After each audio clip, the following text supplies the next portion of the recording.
Hi everyone, this is Neil Selvage and thanks for joining us. Today we're going to take a closer look at the T-sections.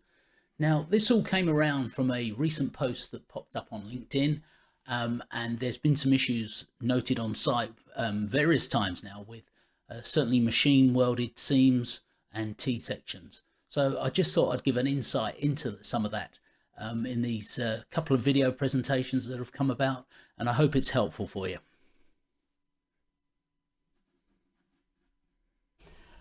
So I thought I'd bring the two examples to life now that we looked at that came up on LinkedIn a couple of weeks ago, and we can see here's example A, and just over here this is example B. Well, we can see the welding system, solid 50mm seam been put in there with a it was actually done with a Demtech machine on this one, and what we can see is this particular margin between the edge of the weld and the edge of the sheet.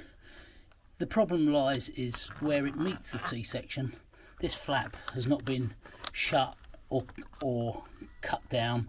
A couple of people mentioned about grinding off the surface. Not common practice with these thinner gas membranes. I know it's conducted in landfill lining work where patch repairs are going to go over. So, but I thought you can see where that capillary runs all the way through.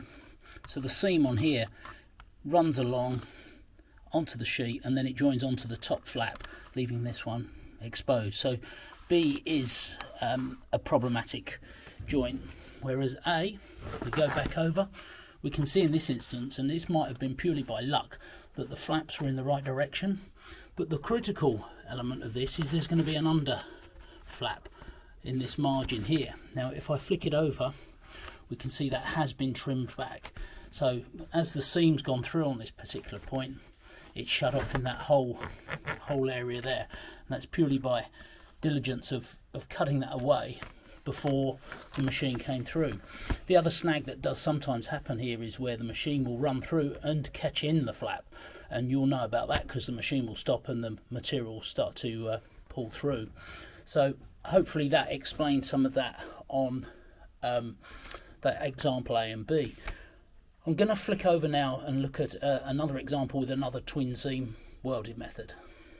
So here we have another twin seam method, this time conducted by a 20 welder, and we've got the same capillary issue going on here where the flap at this particular junction's not been trimmed or even welded flat. So that's caused the problem, and that's run through in there. In this particular instance, this has been taken out of a live project, and there was close on 70 of these fail points around the perimeter of a large industrial unit. So what the verifier, well, first of all, the verifier was kind of I won't say not too sure of what was going on here, but just advised of patching them over. So simply cutting a patch the appropriate size and putting it on would cure the problem.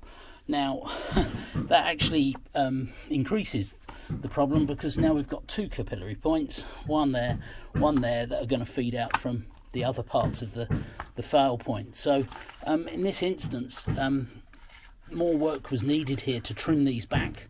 So similar to the example where I showed the trimming back of the butyl jointing system, that would have to be carried out here to get back to the heat fused seam, and then the patch could be applied once 1, 2, 3 seams. And actually in this instance, this edge here is very close. You can see it's actually run out on the margin there, so the seam has come a little bit wayward there.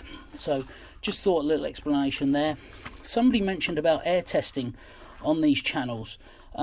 Quite limited here, because where you've got a T-joint, trying to shut the ends of the seams off are near on impossible back here, so that you'd have to shut off at this point, but it would cause damage to try and shut it off.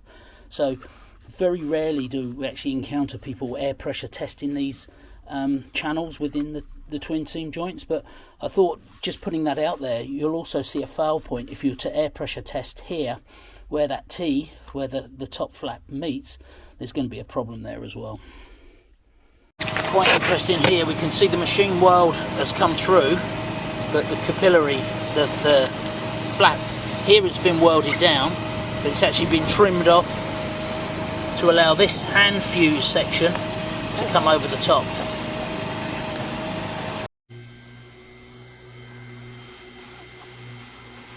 automatic with heat fusing by hand, as often the seam will be fused right to the very edge. So here we can see hand welding taking place.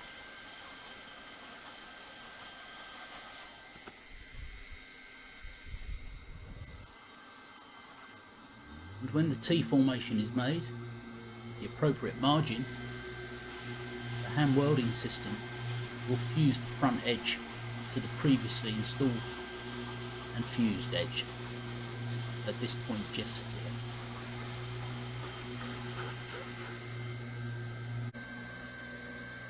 We can check that now by looking at the T-seam. It's fully fused.